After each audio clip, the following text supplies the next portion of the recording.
If you want to change the world, start off by making your bed. If you make your bed every morning, you will have accomplished the first task of the day. It will give you a small sense of pride, and it will encourage you to do another task, and another, and another. And by the end of the day, that one task completed will have turned into many tasks completed. Making your bed will also reinforce the fact that the little things in life matter. If you can't do the little things right, you'll never be able to do the big things right. And if by chance you have a miserable day, you will come home to a bed that is made, that you made. And a made bed gives you encouragement that tomorrow will be better.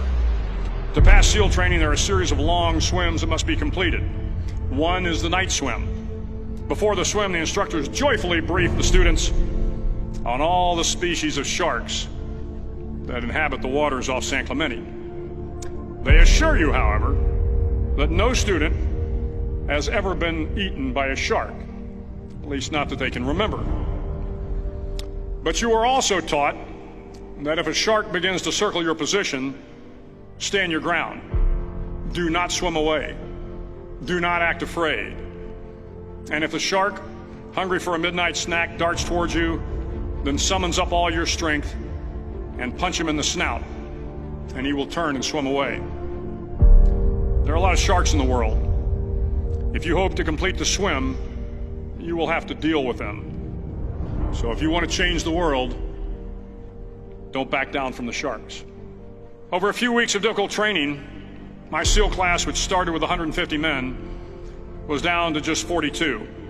There were now 6 boat crews of 7 men each. I was in the boat with the tall guys, but the best boat crew we had was made up of the little guys, the Munchkin crew, we called them. No one was over 5'5". The Munchkin boat crew had 1 American Indian, 1 African American, 1 Polish American, 1 Greek American, 1 Italian American, and 2 tough kids from the Midwest.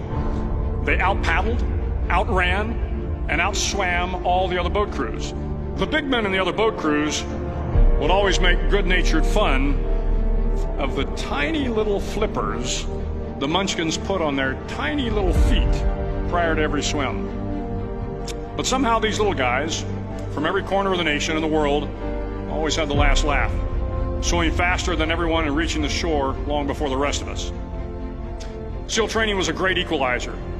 Nothing mattered but your will to succeed, not your color, not your ethnic background, not your education, not your social status. If you want to change the world, measure a person by the size of their heart, not by the size of their flippers. The 9th week of training is referred to as Hell Week. It is 6 days of no sleep, constant physical and mental harassment, and 1 special day at the Mud Flats. The Mud Flats are an area between San Diego and Tijuana where the water runs off and creates the Tijuana Sloughs, a swampy patch of terrain where the mud will engulf you. It is on Wednesday of Hell Week that you paddle down to the Mud Flats and spend the next 15 hours trying to survive the freezing cold, the howling wind, and the incessant pressure to quit from the instructors. As the sun began to set that Wednesday evening, my training class, having committed some egregious infraction of the rules, was ordered into the mud. The mud consumed each man till there was nothing visible but our heads. The instructors told us we could leave the mud if only 5 men would quit. Only 5 men, just 5 men, and we could get out of the oppressive cold.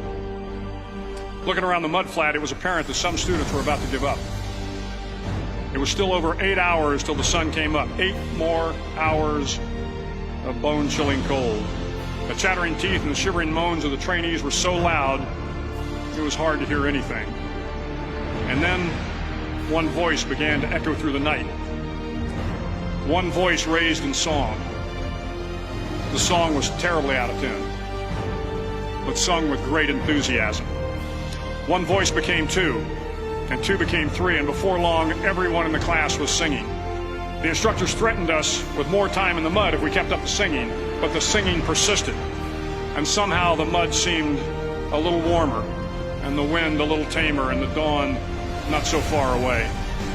If I have learned anything in my time traveling the world, it is the power of hope. The power of one person, a Washington, a Lincoln, King, Mandela, and even a young girl from Pakistan, Malala. One person can change the world by giving people hope. So if you want to change the world, start each day with a task completed. Find someone to help you through life. Respect everyone. Know that life is not fair and that you will fail often. But if you take some risks, step up when the times are the toughest, face down the bullies, lift up the downtrodden, and never, ever give up. If you do these things, the next generation and the generations that follow will live in a world far better than the one we have today. And what started here will indeed have changed the world for the better.